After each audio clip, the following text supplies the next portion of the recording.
That's here. That's home. That's us. That's one small step for man, one giant leap for mankind. Os ecos do universo. Hoje a nossa jornada vai ser um pouquinho diferente, Rodrigo. A gente está acostumado a olhar para cima, para as estrelas, mas hoje a gente vai olhar bem para o nosso próprio quintal, para um evento que aconteceu aqui mesmo, na Terra, mas já tem um tempo, há mais de um século. E para quem acompanha o CentauriCast, sabe que recentemente nós estamos falando de grandes personagens da astronomia, pessoas com relevância enorme no cenário de contribuição para essa ciência que a gente ama. Só que hoje a gente vai falar de um evento que recentemente organizamos, tanto no Instituto Federal quanto na UFSCar, o Asteroid Day, evento a qual foi projetado exatamente por conta desse acontecimento que descreveremos no Ecos de hoje. Isso mesmo, gente. Dessa vez a gente vai falar sobre uma das maiores e mais duradouras charadas da ciência. Afinal, o que aconteceu no dia 30 de junho de 1908, no coração da Sibéria? O fenômeno, a anomalia, o evento, como você preferir chamar. O evento que ficou conhecido como o Meteoro de Tunguska. A grande explosão que aplainou uma floresta inteira e que ninguém nunca descobriu exatamente o que foi. E é um assunto, ouvinte, que sempre levanta as perguntas mais criativas e engenhosas das diversas mentes. Já se passaram mais de 100 anos do mistério e um bocado de teorias e algumas bem malucas, viu? Exatamente, gente. E olha, a gente não vai resolver o enigma hoje, porque se as maiores mentes do mundo científico não conseguiram, quem somos nós, não é mesmo? Mas a ideia é a gente viajar pelos relatos, entender o que se sabe e o que se propõe e, claro, mergulhar nas hipóteses que tentam explicar essa história. Acredita, Rodrigo, que há quem diga que o que aconteceu foi uma explosão de gás natural vinda do próprio interior da Terra. Puxa vida, hein? Já estamos começando com as boas, então. Bom, antes de chegar nas teorias mais exóticas, é melhor contextualizar isso bem direitinho para você, ouvinte, entender o que aconteceu numa escala impressionante naquela manhã. A gente precisa primeiro entender o que os olhos viram. Isso mesmo, então vamos lá. Por volta das 7 da manhã, no horário local, o céu limpo da Sibéria Central, uma bola de fogo, um clarão bastante ofuscante, atravessou o firmamento na direção noroeste. E não foi um evento rápido, não. O testemunho que temos é um show de vários minutos. E o que é mais incrível é que tudo isso foi visto a mais de centenas de quilômetros de distância do ponto central. Tem relato, inclusive, de um rapaz que estava a uma aldeia a 400 quilômetros do local. E ele descreveu o objeto como uma massa alongada maior do que a Lua cortando o céu. Outras pessoas já compararam a um feixe de fogo ou um cilindro gigante. E não era apenas uma visão, um lampejo. Em muitos lugares, o som veio junto. Um estrondo surdo, um zunido que lembrava um vento fortíssimo. Um testemunho que eu acho um dos mais fantásticos é de um morador de uma região chamada Vanavara, que fica a uns 70 quilômetros do epicentro do evento. Ele contou que, de repente, o céu se partiu ao meio e o norte inteiro foi tomado por fogo.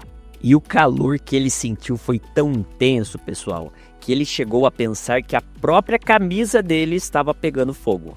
Isso mostra a força brutal da radiação térmica que foi liberada, mesmo a dezenas de quilômetros de distância. Um outro relato marcante veio de dois irmãos da etnia Evenki, que estavam acampados perto do rio Avarkita, a meros 30 quilômetros do evento da explosão. Eles acordaram com a terra tremendo, os barulhos, e quando tentaram sair da sua tenda, foram jogados de volta pelo próprio vento. Depois viram uma espécie de segundo sol nascer sobre uma montanha de árvores caídas. Imaginem o pavor total que não foi ver tudo isso com seus próprios olhos. E as consequências da explosão que seguiu durante a sua passagem foram globais. Em Vanavara, a onda de choque derrubou as pessoas, arrancou as janelas e quebrou as trancas dos celeiros. A energia liberada foi algo praticamente inimaginável para aquela época. As estimativas modernas colocam essa explosão entre 10 a 40 megatons de TNT. Para você ter uma ideia, Rodrigo, a bomba que foi lançada na cidade de Hiroshima, no Japão, tinha 15 quilotons. O meteoro de Tunguska foi milhares de vezes mais potente. A onda sísmica que gerou foi registrada em observatórios na Tasmânia, na Alemanha e até nos Estados Unidos da América do Norte. E indo além, uma tempestade magnética, entre aspas, de 5 horas foi detectada e a atmosfera ficou tão carregada de poeira e gelo que por vários dias o céu noturno da Europa brilhou de um jeito estranho. As pessoas em Londres e também na Escócia diziam que conseguiam ler jornais à meia-noite e fotografar a paisagem sem usar flash. Era uma aurora artificial causada pela finíssima poeira espalhada na alta atmosfera. E no meio desse caos todo, algo não se encaixa. Afinal, cadê o objeto que caiu? Não deixou rastro, não deixou cratera, não deixou pedaço. Nenhum dos fragmentos de um suposto meteoro foi encontrado. Foi aí que o enigma realmente começou. O mistério, no fim das contas, não foi a explosão em si, mas a falta de um culpado. Cadê a evidência do crime, pessoal? E a busca por esse culpado demorou a começar. Você não vai acreditar, mas a primeira expedição científica séria para investigar o local, liderada pelo mineralogista Leonid Kulik, só aconteceu em 1921. Foi uma demora de 13 anos. E por quê? Bem, em 1908, o interesse foi mínimo. Teve algumas notas em jornais locais lá na Sibéria, artigos sobre as noites luminosas na Europa, mas de fato ninguém juntou os pontos. E logo depois veio a Primeira Guerra Mundial, a Revolução Russa, a Guerra Civil na Rússia. O mundo já tinha problemas demais para resolver. Até que Kulik, que era um apaixonado por meteoritos, conseguiu o apoio de grandes nomes da ciência russa, como Vernadsky e Fersman. Ele queria achar o ferro, a prova material. Em 1927, ele finalmente chegou à área, acompanhado do assistente Gulia, e a cena que ele encontrou era de tirar o fôlego. Era uma extensão de 2.000 km² de floresta devastada, com árvores caídas como palitos de fósforo, apontando para longe de um centro invisível. Mas, para a surpresa dele, no centro da devastação, onde se esperava a maior cratera, as árvores ainda estavam de pé, queimadas, descascadas, sem galhos, mas firmes de pé, como se fossem uma floresta de postes telegráficos. Foi algo completamente inesperado e que alimentou ainda mais esse mistério. E o que dizer de suas tentativas de encontrar a tal cratera? Ele cavou, drenou pântanos, usou detectores de metal, encontrou até latas de conserva, ferraduras, mas nada de meteorito. Enfim, a frustração chegou. Já nos anos seguintes, Kulik liderou mais 3 expedições, até o ano de 1939, estabelecendo uma base de pesquisa na região. Mas aí veio a Grande Guerra Patriótica, ou Segunda Guerra Mundial, como chamamos aqui no Ocidente. E infelizmente a história de Kulik tem um fim trágico. Apesar da idade, ele se alistou como voluntário em 1941. Foi cercado pelas forças alemãs, passou por um campo de concentração e acabou falecendo por tifo em abril de 42.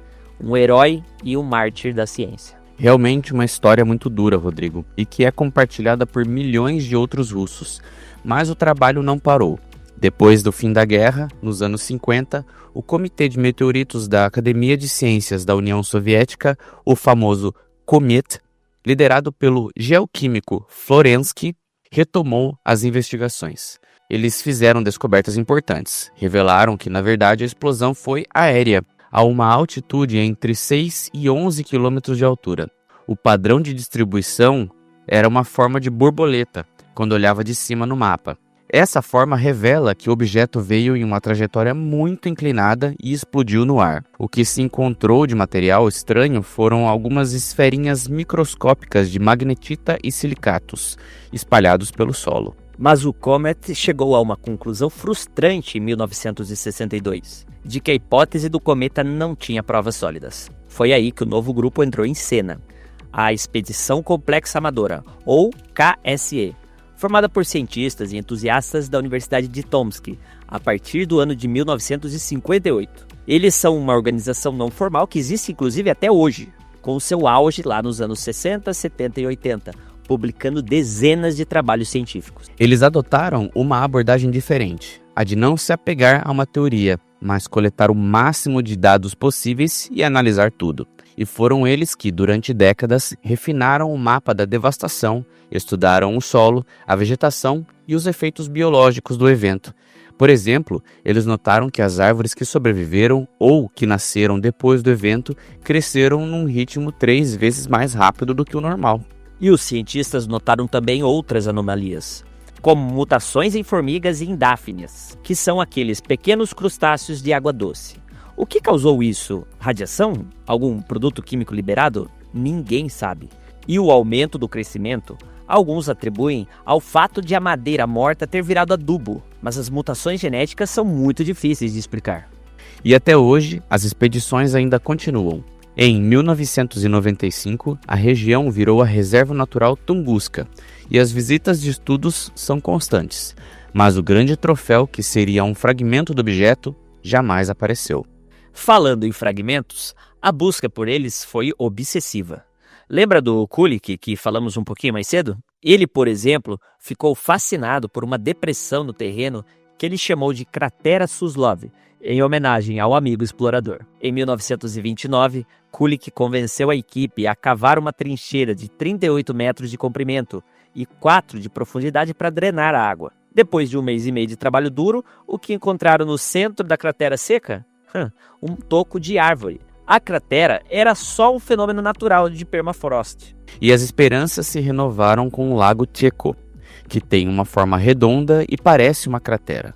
Por muito tempo acreditou-se que ele tinha a idade certa, uns 100 anos por exemplo, e que no fundo havia um bloco de pedra. Mas vocês sabem como a ciência é, às vezes ela é um pouco chata. Em 2017, um estudo russo mostrou que o lago é bem mais velho e tem na verdade uns 280 anos, ou seja, ele já estava lá bem antes da explosão do meteoro Tunguska. Diante desse vazio de respostas, a criatividade humana foi acionada. E aí, Marco, a gente tem mais de 100 hipóteses só para escolher para falar aqui. Sim, e algumas são até de cair o queixo. Dentre as mais firmes até as mais, digamos, criativas. Uma categoria que a gente pode chamar de tecnogênica ou geofísica, reúnem teorias que negam a origem extraterrestre. Tem desde explosões de gás natural, que eu mencionei no começo, até experimentos do próprio, pasmem, Nikola Tesla, passando por terremotos que geraram bolas de fogo. Cada uma tem o seu charme, mas nenhuma se sustenta contra os relatos de testemunhas que viram um objeto sólido cruzando os céus. E claro, a versão mais famosa, a da nave alienígena. Foi o escritor de ficção científica Alexander Kazantsev que em 1945 sugeriu que aquilo era um acidente de uma espaçonave, provavelmente de Marte ou Vênus. O motor nuclear teria explodido e a nave, ao invés de cair em uma cidade, foi direcionada para a floresta. Mas sério, é uma hipótese sem nenhuma base científica. E aí você chega às duas grandes candidatas, as principais, a do asteroide de ferro ou de rocha e a do cometa de gelo e poeira. A hipótese do asteroide sempre foi a mais natural.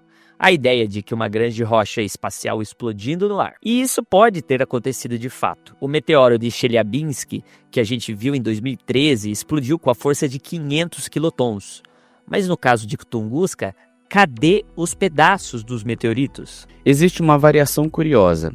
Em 2020, um grupo de físicos modelou a trajetória de um meteoro de ferro de 200 metros de diâmetro. Eles concluíram que, em um ângulo muito rasante, ele poderia ter ricocheteado na atmosfera, teria entrado, explodido e o grosso do objeto teria sido lançado de volta para o espaço. Interessante, mas conveniente demais. E, finalmente, chegamos na hipótese mais aceita, mas ainda assim cheia de arestas, que é a do cometa. Ela já havia sido sugerida nos anos 30 pelo meteorologista Francis Whipple e desenvolvida pelo astrofísico soviético Vassily Fezenskov. A ideia é que o corpo não era uma pedra ou ferro, mas sim uma grande, entre aspas, bola de neve suja, com gelo, poeira e gases congelados. E por que isso resolve o problema dos fragmentos? Porque uma bola de neve, ao entrar na atmosfera a dezenas de quilômetros por segundo, ia esquentar, derreter e vaporizar completamente. ela se desintegraria em poeira e água, sem deixar um único pedaço sólido no chão. A água vaporizada se espalharia pela atmosfera, formando as nuvens noctilucentes, aqueles véus brilhantes que a Europa toda viu. É uma hipótese muito bonita. Ela explica a falta de uma cratera, a falta de fragmentos, a devastação em borboleta e a poeira atmosférica. Além disso, acredita-se que o cometa pode ser da família de um chamado cometa Encke, que gera a chuva de meteoros beta-taurídeas. E o Tunguska coincidiria com o pico dessa chuva.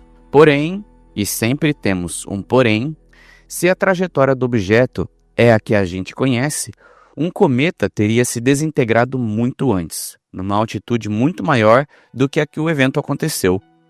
As simulações mostram que ele teria se partido a uns 30 quilômetros de altitude, enquanto a explosão, na verdade, segundo os modelos, dizem que explodiu entre 6 a 10 quilômetros. Pois é, assim vemos que mesmo a melhor teoria não fecha 100%. E aí que o bicho pega, ouvinte. Há quem diga que o próprio termo meteoro de Tunguska é um erro.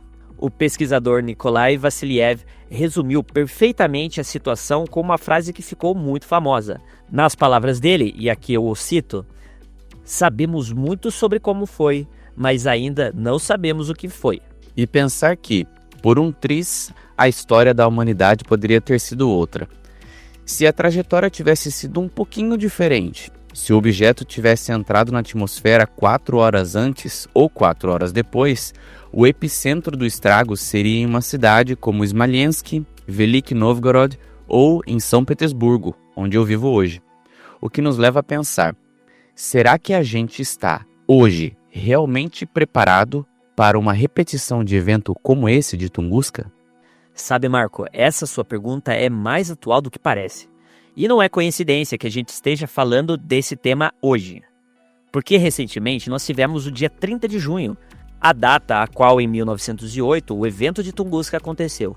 E por conta disso, a comunidade internacional resolveu transformar o dia 30 de junho no Dia Internacional do Asteroide. É verdade. A Assembleia Geral da ONU oficializou a data em 2016 por proposta da Associação de Exploradores do Espaço. Mas a iniciativa, na verdade, surgiu antes, em 2014, com cientistas e artistas como o guitarrista do Queen, Brian May, que também é astrofísico, e o diretor de cinema, Grigory Richters. Eles queriam chamar atenção para o fato de que a gente vive num sistema solar cheio de pedras gigantes errantes por aí. Exatamente. E o Asteroid Day tem 3 objetivos principais. O primeiro é educar o público sobre os riscos de impacto. O segundo é informar sobre as ações que estão sendo tomadas para detectar e desviar objetos perigosos. E o terceiro é justamente incentivar a cooperação internacional para lidar com essa ameaça global. Porque, veja bem, a gente não está falando de ficção científica. A NASA, a ESA e outras agências espaciais têm programas dedicados a rastrear objetos próximos da Terra. Só de asteroides com mais de 140 metros, são mais de 16 mil já catalogados. E desses, estima-se que muitos ainda não foram descobertos. E aí vem a reflexão que sua pergunta puxou, Marco. A gente está preparado? E a resposta curta é de que estamos melhor do que em 1908, mas bem menos do que deveríamos estar. Hoje, a gente tem tecnologia para detectar um objeto com anos de antecedência, como fizeram com o asteroide Apophis. E a missão DART, D-A-R-T, da NASA, que provou em 2022 que é sim possível alterar a trajetória de um asteroide desviando com uma sonda através de um impacto controlado. Exato, e esse foi um marco histórico, Rodrigo. A DART colidiu com um asteroide Dimorphos e encurtou a sua órbita em 32 minutos. Um sucesso gigantesco, mas ainda há desafios. A gente não tem um sistema global unificado de monitoramento e muitos objetos pequenos, mas potencialmente destrutivos, como o de Tunguska, podem passar despercebidos até entrarem na nossa atmosfera. E é por isso que o Asteroid Day é tão importante. Ele não é sobre celebrar a ciência, mas sobre criar uma cultura de prevenção. Porque, como a gente viu hoje, um evento como Tunguska pode acontecer de novo. A diferença é que dessa vez a gente tem a chance de ver ele chegar e talvez fazer alguma coisa a respeito. E que bom que a gente pode falar sobre isso hoje. E você, ouvinte, pode participar também. Existem iniciativas como a Asteroid Day Foundation, que promove eventos, palestras e transmissões ao vivo para engajar o público. Vale a pena conferir para saber quando e onde eventos próximos de você vão acontecer. Bem, o Ecos de Universo de hoje teve um formato um pouco diferente do que estamos acostumados, não é verdade? Teve um formato mais de lembrete, claro, e de informação validada. As fontes que utilizamos para a montagem desse roteiro foram todas russas, com dados do evento de Tunguska direto da fonte de lá. A nossa paixão pelo universo e compreender os seus detalhes deve ir além do simples contemplação, mas também devemos compreender a sua dinâmica, para que, quando algo crítico acontecer, nós estejamos plenamente atentos e preparados para que nossas ações sejam eficazes e decisivas. Você acabou de ouvir o Centauricast Entre as Estrelas.